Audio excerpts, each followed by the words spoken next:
Uma pedreira é uma rede com muitas pequenas pedras, porque você trabalha a pedra antes de carregar. Você não vai carregar toda a rocha e trabalhar a coluna. Você trabalha, faz a coluna e depois carrega ela. Ou seja, a gente tem uma grande quantidade de pedras, pedrinhas menores no chão. Dentro do judaísmo, uma das penas de morte ali era o apedrejamento. Como que se fazia o apedrejamento? Se atirava a pessoa de uma certa altura e caso ele não morresse na queda, vinha o apedrejamento. Então, a gente está falando de um lugar onde era conhecido como um lugar de pena de morte.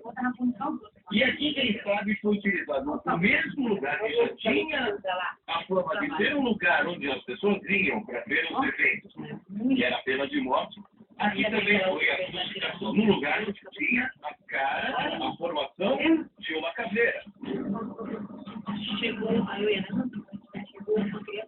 É mais uma forte história aqui de Jerusalém. Sim, essa também é uma forma realmente visual de ver todos aqueles últimos momentos de Jesus em Jerusalém. Então, nós vamos agora? Vamos agora em direção à cidade. Existem escavações aqui subterrâneas que eles permitem a gente gravar. Eu recebi essa informação que tem locais aqui como caverna. Como eu diria, tudo é possível. Existem várias grutas, várias cavernas. É uma questão de entrar em contato com a autoridade e se nós temos. Mas tem uma grande quantidade de cavernas. Todo Israel existem muitas cavernas devido à formação rochosa.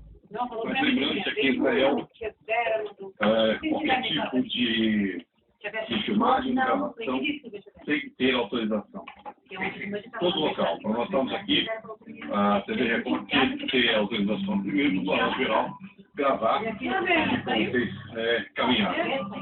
Aí você andando, cada local tem aqui a indicação de onde você vai estar. Sim, para que a gente saiba para onde ir, porque o lugar é um pouco... E realmente é um jardim. Tornou-se, ao decorrer dos anos,